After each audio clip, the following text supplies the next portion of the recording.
Oi, gente querida, tudo bem com vocês? Hoje eu estou finalizando o estudo sobre as 7 igrejas do Apocalipse.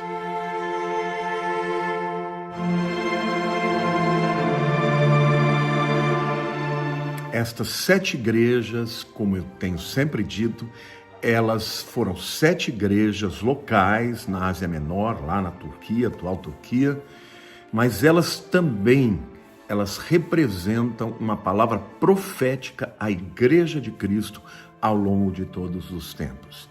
Portanto, a Igreja de Laodiceia, sem dúvida alguma, fala da igreja dos nossos dias, da igreja que vai ver o arrebatamento e muitos vão ficar, né? Aliás, eu acredito que tanto a igreja de Filadélfia quanto a igreja de Laodiceia representam a igreja dos nossos dias, porque eu creio que diz respeito à igreja verdadeira e à igreja falsa que continua, né, que convivem juntas enquanto Jesus não volta. Nós vamos ler lá em Apocalipse capítulo 3, versículos 14 a 22. Ao anjo da igreja em Laodiceia escreve: estas coisas diz o Amém, a testemunha fiel e verdadeira, o princípio da criação de Deus. Conheço todas as tuas obras, que nem és frio nem quente. Quem dera fosses frio ou quente. Assim, porque és morno e nem és quente nem frio, estou a ponto de vomitar-te da minha boca. Pois dizes: estou rico e abastado e não preciso de coisa alguma, e nem sabes que tu és infeliz, sim, miserável, pobre, cego e nu. Aconselho-te que de mim compres ouro refinado pelo fogo para te enriqueceres, vestiduras brancas para te vestires, a fim de que não seja manifesta a vergonha da tua nudez. E colírio para ungires os olhos, a fim de que vejas. Eu repreendo e disciplino a quantos amo. Sê, pois, zeloso e arrepende-te. Eis que estou à porta e bato. Se alguém ouvir a minha voz e abrir a porta, entrarei em sua casa e cearei com ele e ele comigo. Ao vencedor, dar-lhe-ei sentar-se comigo no meu trono, assim como também eu venci e me sentei com meu Pai no seu trono.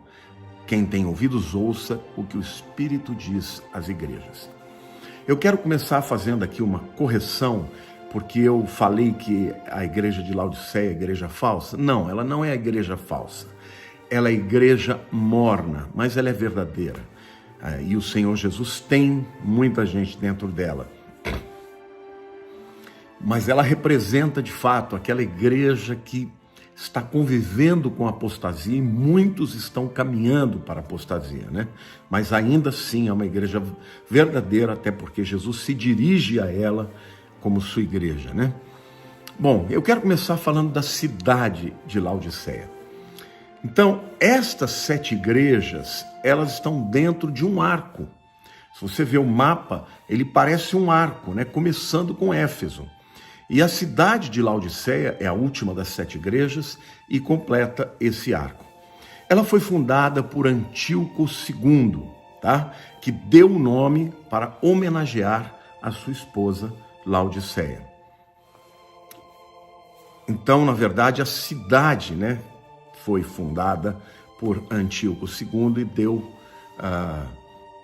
o nome da cidade para homenagear a sua esposa, e a igreja, portanto, tem o mesmo nome, né? A igreja de Laodiceia.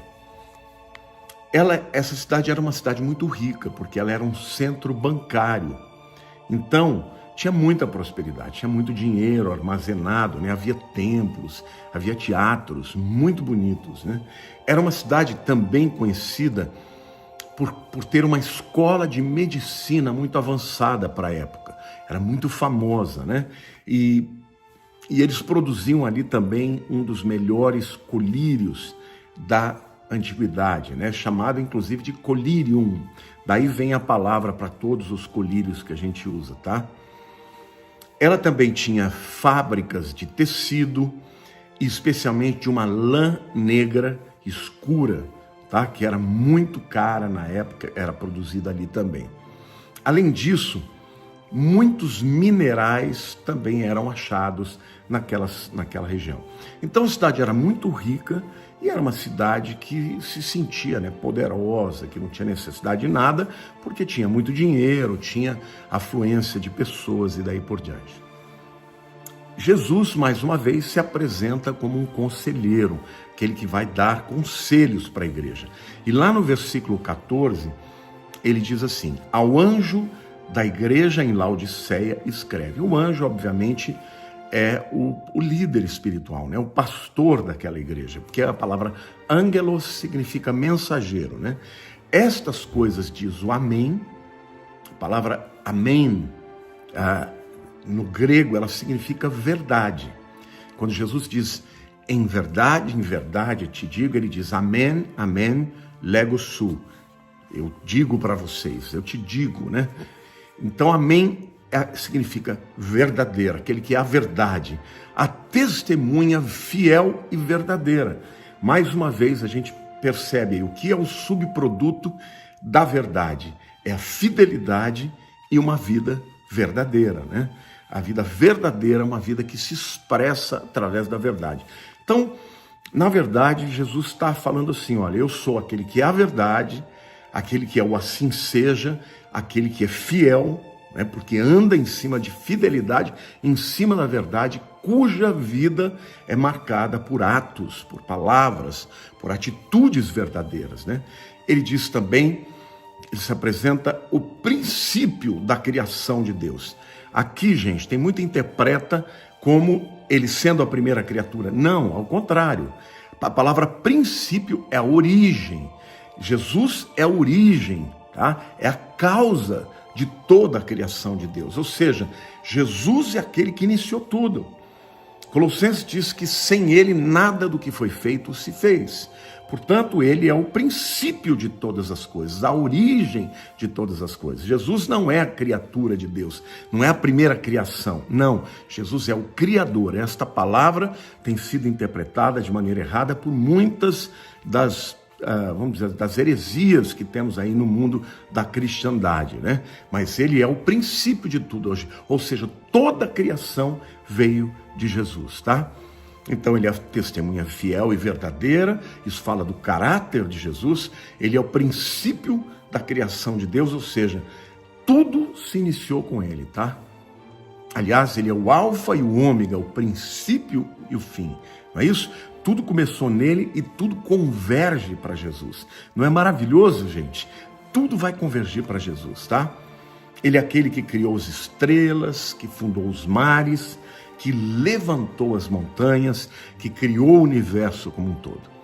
Jesus, nessas cartas, ele sempre faz um elogio, tá? Ele vê o que estas igrejas têm de bom e depois faz uma reprimenda naquilo que ele tem de mal para que ela possa mudar. Mas a igreja, por exemplo, de Filadélfia, né, que recebeu somente elogios e nenhuma crítica, ela é absolutamente contrastada com a igreja de Laodiceia, que não tem nenhum elogio e tem muitas reprimendas.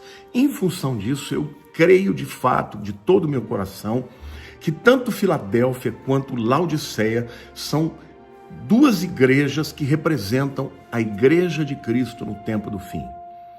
Aqueles que vivem no engano, na mentira, na mornidão, na liturgia, né, na religiosidade e que não tem nenhum relacionamento verdadeiro, profundo, sincero com o Senhor. Estes da igreja de Laodiceia não têm nenhum elogio e têm muitas críticas para o Senhor. Aqui então nós vemos a condenação nos versos 15 e 16 aqui de Apocalipse 3. Jesus diz: eu conheço as tuas obras, que nem és frio e nem quente. Quem dera fosses frio ou quente. Assim, porque és morno e nem és quente nem frio, eu estou pronto a vomitar-te da minha boca. Uau! Jesus começa dizendo: conheço as tuas obras, que nem és frio e nem quente. Jesus usa esta figura porque, obviamente, você que já bebeu água morna sabe que é horrível, né? Água bem quente é gostoso, mas tenta tomar água quente, por exemplo, é horrível, né? Água quente não, água morna, é horrível, né? Chega até da ânsia, né? E Jesus usa dessa figura por uma razão simples. Ali perto da cidade de Laodiceia, hoje na atual Turquia, há um lugar chamado Pamukkale. Quando eu fui à Turquia, eu levei as pessoas que foram comigo a essa viagem pelas 7 igrejas e nós fomos a Pamukkale. Em Pamukkale existem fontes termais, águas muito quentes. Aliás, é um lugar paradisíaco. Você pode depois consultar na internet. É um lugar lindo, lindo, lindo, né? Essas fontes saem num lugar, por causa do calcário, branco, branco, branco, e aquela água sai a 80 graus, quase fervendo, né, gente? Acontece que os antigos fizeram uma canalização desta água de Pamukkale para Laodiceia, que fica aproximadamente 14 quilômetros de lá. Até hoje você consegue ver na terra o canal, né, que é feito de Pamukkale até Laodiceia. Estes canais faziam com que as águas que saíam a 80 graus chegavam a 40 graus. E, portanto, quando chegavam a 40 graus, elas não podiam ser bebidas imediatamente, porque causariam, né, ânsia de vômito. Então Jesus diz, olha, porque você não é nem quente nem frio, eu preferia que você fosse frio ou quente. Mas como você não é nem quente nem frio, você é morno, eu estou quase te vomitando da minha boca, né? Então, Jesus está dizendo, está comparando, né, a atitude de uma igreja que ela não é nem do mundo, né? Totalmente, mas também não é totalmente de Deus. Ela vive misturando as duas atitudes, né? Os dois sonhos, os dois projetos, uma mentalidade que se mistura, que relativiza a palavra de Deus. Não, isso aqui pode, isso aqui não pode. Uma igreja que escolhe, né, os textos da Bíblia que vai fazer da sua verdade, outros textos que são mais duros, mais claros, mais objetivos contra o pecado. Isso daí eu não aceito, isso aí é religiosidade. Ao contrário, gente. Jesus diz que esta igreja é uma igreja religiosa, que ela não é quente e tampouco fria, ou seja, o Senhor está dizendo, eu prefiro o ímpio, que não conhece a Deus, do que um crente que conhece a Deus, mas vive uma vida morna. E Jesus diz claramente, né, que ele está a ponto de vomitar-te da minha boca.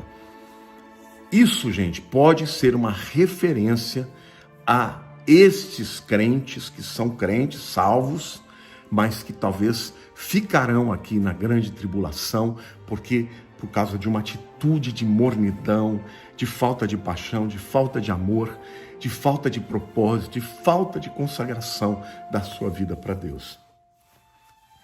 Mas qual a razão da igreja de Laodiceia se sentir assim, eu diria, tão confiante, sabe, tão despreocupada em buscar a Deus, em viver uma vida de temor a Deus?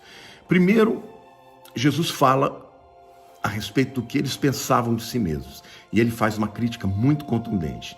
Vocês dizem, estou rico, abastado e não preciso de coisa alguma. Está lá no versículo 17. Ou seja, isso é muito comum, né?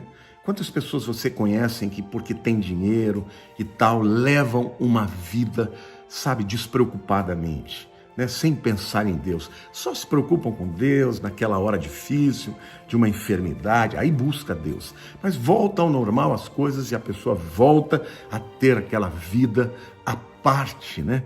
De uma consagração, de um propósito para com Deus, de viver para a glória do Senhor, né? E eles pensavam assim, eles eram crentes, mas tinham essa vida. Eu estou rico, abastado, eu não preciso de nada. Eu não preciso nem de Deus, na verdade, né? Aí eles dizem mais do que isso. Jesus critica o que eles pensavam a respeito de si mesmo, né? Aliás, Jesus diz, vocês acham que vocês não precisam de nada, e eu vou dizer o que eu acho de vocês. Eu acho que vocês são mornos. Vocês não são frios nem quentes. Preferia que vocês fossem frios. E preferia que vocês fossem quentes. Mas vocês não são nem uma coisa ou outra. Vocês são mornos, né?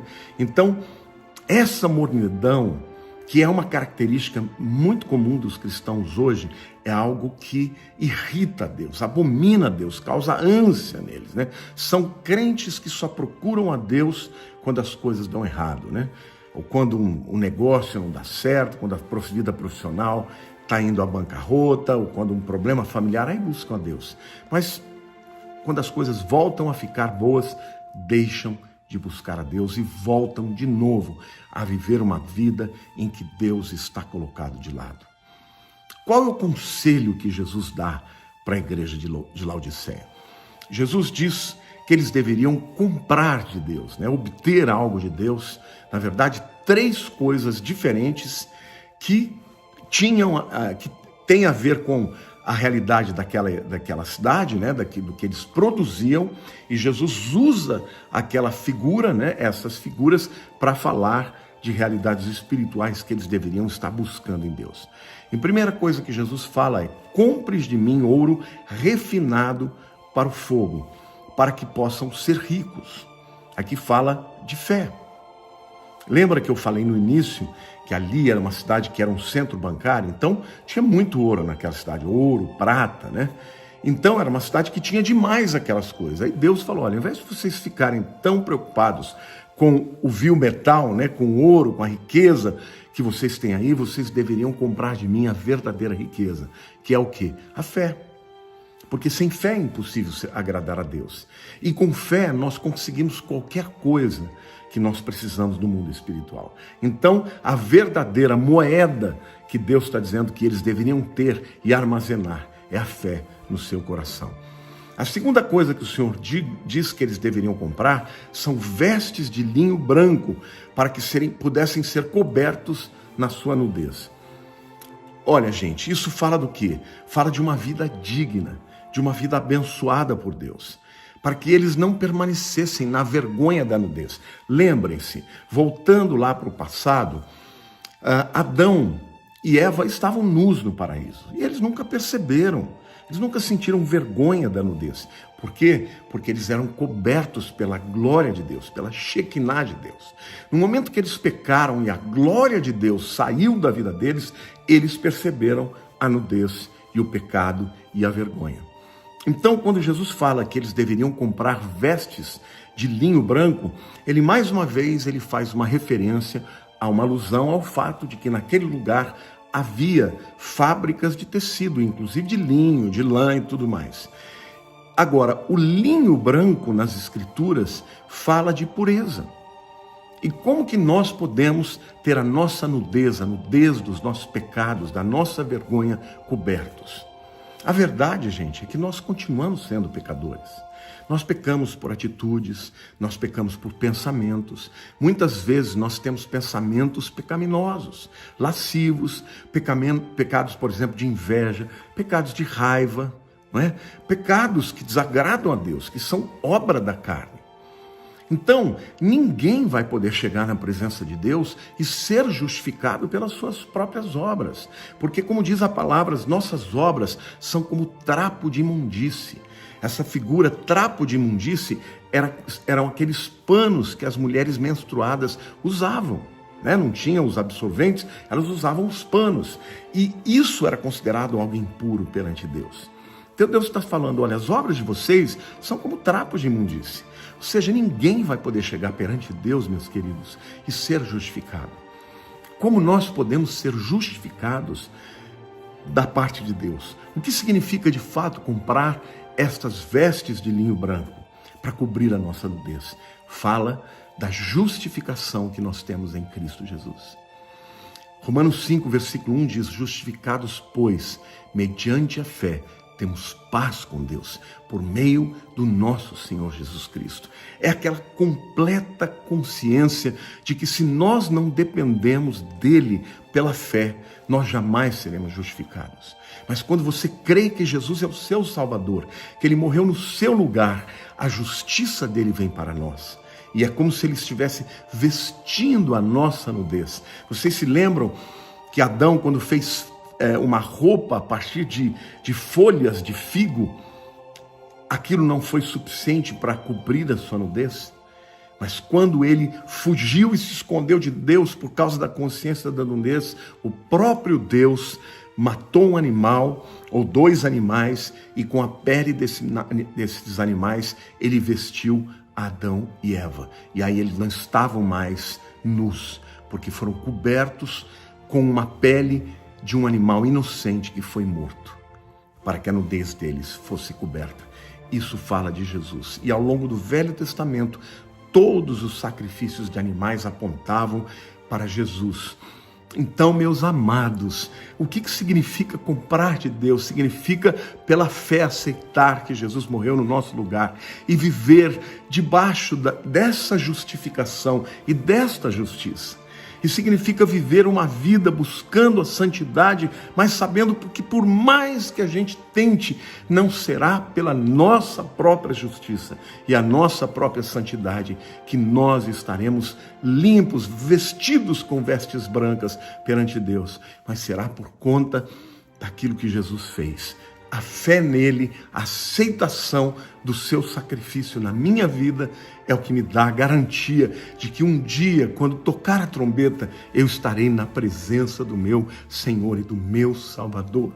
Então, meu querido, é isso que o Senhor está dizendo para você, é isso que Ele está dizendo para mim. Vamos viver uma vida conscientes de que toda a honra e glória é dele. Não tem porquê, quando a gente fizer algo certo, a gente se vangloriar. Porque se nós colocarmos na balança os nossos erros e os nossos acertos, nós teremos muito mais erros. Mas por causa daquilo que Jesus fez, o que pesará na balança são os atos de justiça do nosso Senhor. Amém? Isso não significa que nós não tenhamos que buscar uma vida de santidade. Sim, devemos buscar essa vida de santidade. O próprio apóstolo Paulo, no capítulo 6, depois dele desenvolver, a ideologia ou a teologia da justificação, ele diz, então quer dizer que eu posso pecar à vontade para que a graça de Deus superabunde sobre a minha vida? De maneira nenhuma, porque quem vive pecando é escravo do pecado. No capítulo 7, Romanos, ele fala da guerra da carne e do espírito, né? Paulo diz assim, puxa, mas eu vejo uma luta na minha carne, entre a minha carne e o meu espírito, porque o bem que eu quero fazer eu não consigo, o mal que eu não quero fazer, esse eu faço. Quem me livrará do corpo dessa morte? Graças a Deus por Jesus Cristo. É por isso que no capítulo 8 ele começa de novo dizendo, olha, agora, pois, não há nenhuma condenação para os que estão em Cristo Jesus. Então, meus queridos, a igreja verdadeira, ela precisa entender que a glória é para o Salvador. Que se não há uma condenação na minha vida, não é por aquilo que eu tenho. Eu preciso desesperadamente de Jesus. Eu preciso da fé para crer nisto, para crer nos milagres, nas verdades das Escrituras. Eu preciso da justificação, eu preciso da justiça dele sobre mim, para que eu seja capaz de viver uma vida para a sua honra, para a sua glória. Amém, meus queridos? Aleluia, que coisa linda. E a terceira coisa que o Senhor Jesus fala para a igreja de Laodiceia, que eles deveriam comprar colírio para os olhos, para que pudessem ver. Esse colírio era feito a partir de uma base de óleo, especialmente de azeite. Esse azeite puríssimo, Aquela região da Turquia também é uma região riquíssima de oliveiras, Hoje eles produzem azeites maravilhosos desde aquele tempo de Jesus. Então, isto fala da unção do Espírito Santo, que abre os nossos olhos para que nós vejamos, irmãos, quem nós realmente somos. Porque o que o Espírito Santo faz na nossa vida, irmãos, ele convence a gente do pecado, da justiça e do juízo, não é isso? É o Espírito Santo que mostra quem realmente somos. Porque tem gente que não consegue ver isso. Tem gente que pensa, eu não mato, eu não roubo, eu não faço mal para ninguém, então eu não preciso de Deus. Não, nós somos desesperadamente necessitados de Deus, somos pecadores. E até mesmo para enxergarmos essa realidade, nós precisamos do Espírito Santo de Deus. Então, o Senhor está dizendo, comprem de mim, ou seja, se convertam verdadeiramente, se convertam para que o Espírito Santo entre na vida de vocês e revele a necessidade que vocês precisam de Deus, de Jesus, do Espírito Santo. Amém? Para que reconheçamos os nossos pecados, mas também reconheçamos a graça, a misericórdia, o poder, o dom de Deus que nos dá poder para vencer os pecados. Amém? E o desafio que Jesus dá para aquela igreja é: eu repreendo e disciplino a todos que amo. Aqui fica claro que esta igreja é a igreja verdadeira. É a igreja que é do Senhor, mas que está vivendo a parte dele, né? É aquele indivíduo que já confessou Jesus, mas que vive uma vida totalmente à parte dele, né? E ele diz assim: "Se pois zeloso e arrepende". A palavra zelos no grego é a mesma palavra para ciúmes.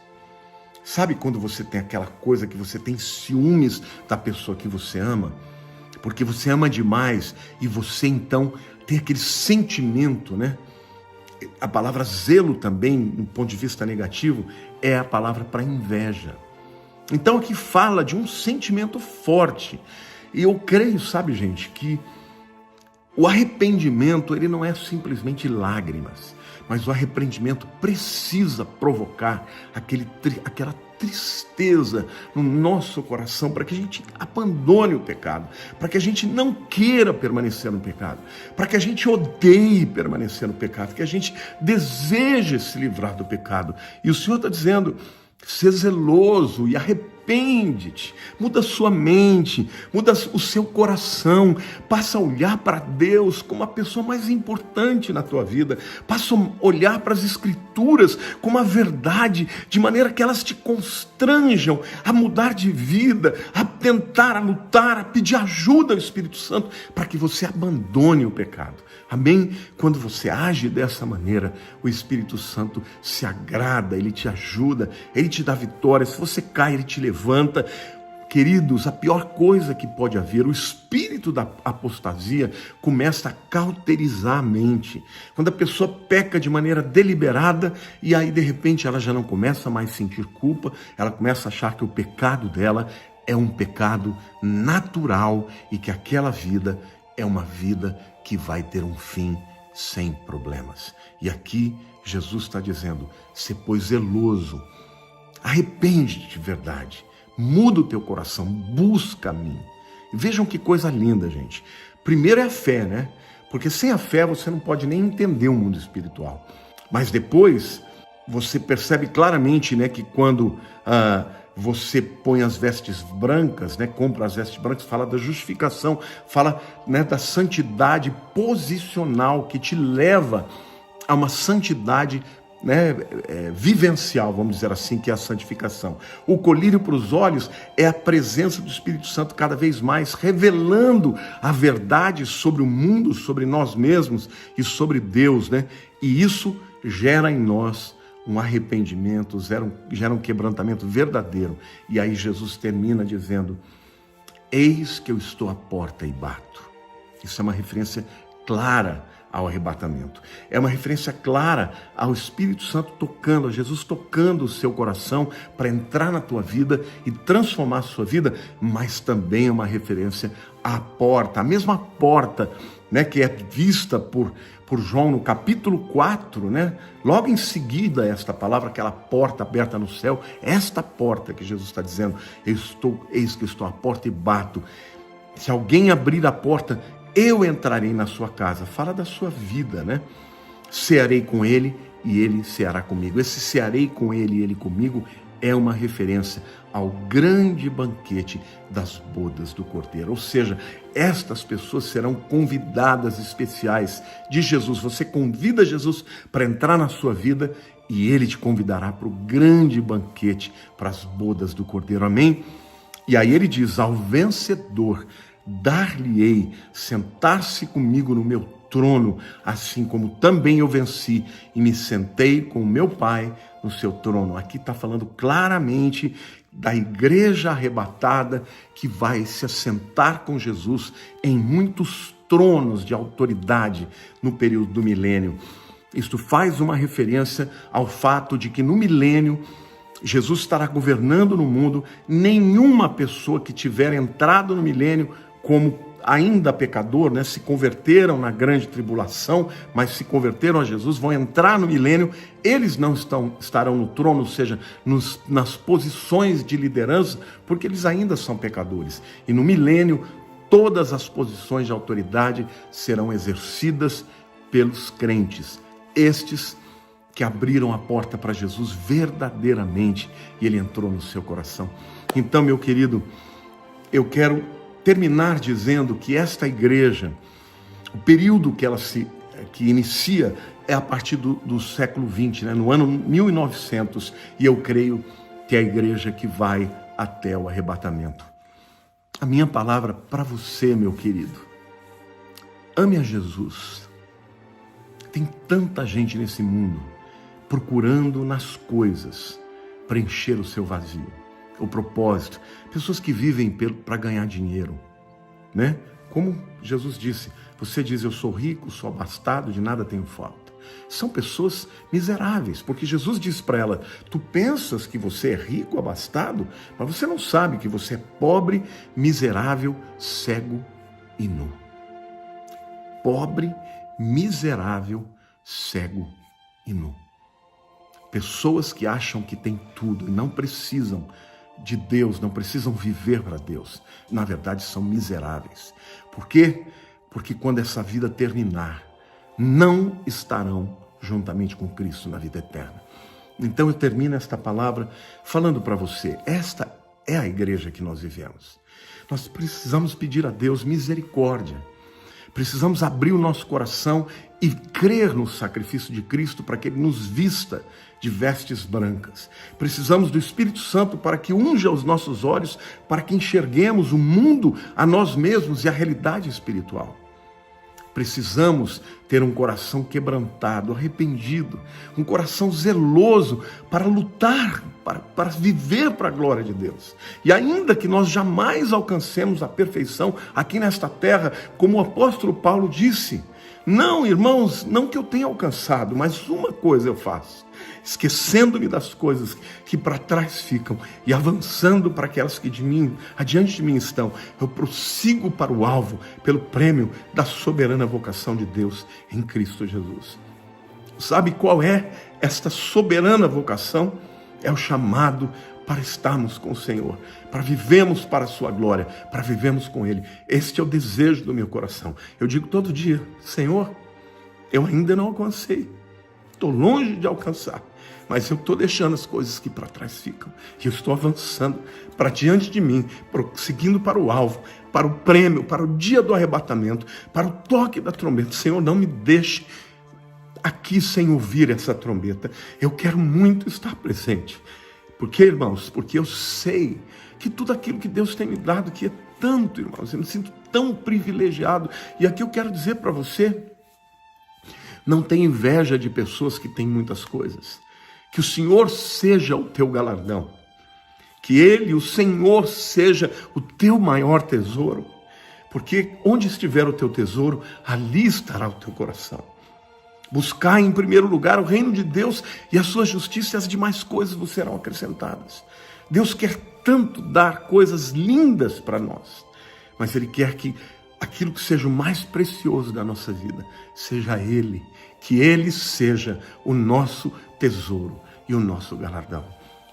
Que o Senhor abençoe a sua vida, que você possa viver para Ele, aqui na terra, para a sua glória, para que a luz dele brilhe através de você e que você esteja preparado para o toque da trombeta, porque ela vai tocar, e quando tocar, nós, os que vivemos para isso, seremos arrebatados. Se tivermos morrido, irmãos, nós seremos arrebatados primeiro. Se não tivermos morrido, estivermos vivos, aí então nós ouviremos o toque da trombeta e viveremos para a honra e glória do Senhor.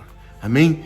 Que o Senhor te abençoe muito, que o Senhor possa prosperar a tua vida, mas sobretudo que você seja livre do espírito de apostasia e do espírito de engano, que o colírio do Espírito Santo sobre os teus olhos possa abrir o teu entendimento e que você viva para a honra e glória dele. Amém? Eu amo muito vocês. Se você ainda não se inscreveu no meu canal, se inscreva, assine lá, clique no sininho para você receber notificações e mais uma vez eu peço, compartilhe esta mensagem, porque esta mensagem é de suma importância. Amém? Deus abençoe todos vocês, meus queridos, em nome de Jesus. Amém.